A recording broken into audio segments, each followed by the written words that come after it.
Sarah's fingers trembled as she turned the key in the lock of her grandmother's Victorian mansion. The old house loomed before her, its weathered facade a silent sentinel against the encroaching twilight. She hadn't set foot here since childhood, but now, as the sole heir, it fell to her to settle the estate. Pushing open the creaking door, Sarah stepped into a world frozen in time. Dust motes danced in the fading light that filtered through heavy curtains. Family photos, their subjects long gone, watched her from ornate frames. In the study, a leather-bound diary caught her eye, its pages yellowed with age. As night fell, Sarah settled into an armchair, her grandmother's diary open on her lap. The house seemed to breathe around her, settling into unfamiliar rhythms. A floorboard creaked upstairs, though she knew she was alone. Sarah shivered, pulling a throw blanket tighter around her shoulders. The diary spoke of strange occurrences, of a presence that lurked just out of sight. Her grandmother's elegant script grew more frantic with each entry, warning of something she called the Watcher. Sarah's heart raced as she read of an entity that fed on fear and isolation, growing stronger with each passing generation. A sudden noise startled Sarah from her reading.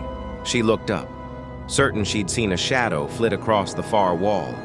But no, she was alone, wasn't she? The feeling of being observed intensified, prickling at the back of her neck. Sarah tried to shake it off, but the sensation persisted, a constant, unseen gaze boring into her. Days passed, and the strange occurrences multiplied. Objects moved when Sarah's back was turned. Whispers echoed through empty rooms. In mirrors and windows, she caught glimpses of a dark figure, always vanishing when she turned to look. Sleep became elusive, her nights haunted by vivid nightmares of being trapped, suffocating in the very walls of the house. Sarah tried to leave, but found herself unable to step beyond the property line. It was as if an invisible barrier held her captive. Panic set in as she realized the truth of her grandmother's warnings. The Watcher was real, and it had chosen her as its next victim. Desperate for answers, Sarah delved deeper into her family's history. Hidden in the attic, she discovered a trove of documents dating back centuries.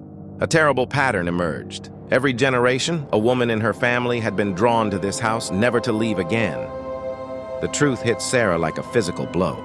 The house itself was alive, a malevolent entity that had ensnared her family for generations. Each woman chosen became its unwilling guardian, their fear and isolation feeding its insatiable hunger.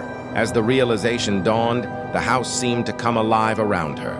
Walls pulsed with an unholy light, and the very air grew thick and oppressive. Sarah knew she had to act fast if she hoped to break the curse and free herself from this nightmare. Armed with knowledge gleaned from her grandmother's diary and the family archives, Sarah prepared for a final confrontation.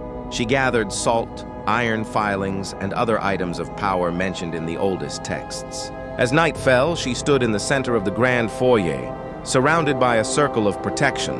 The Watcher materialized before her, a writhing mass of shadows with glowing eyes. It lunged at Sarah, but the protective circle held. She began to recite the words of an ancient banishing ritual, her voice growing stronger with each syllable.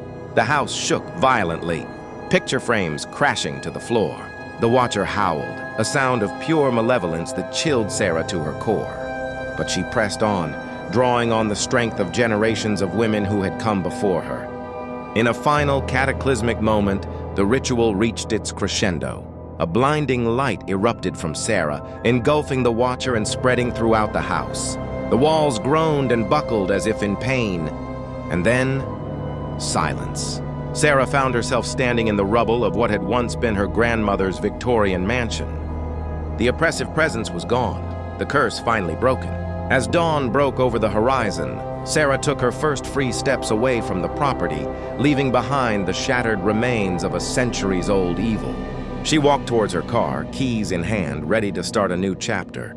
But as Sarah glanced back one last time, she could have sworn she saw a familiar shadow flicker across the broken windows. A chill ran down her spine as she realized that some inheritances might not be so easily escaped.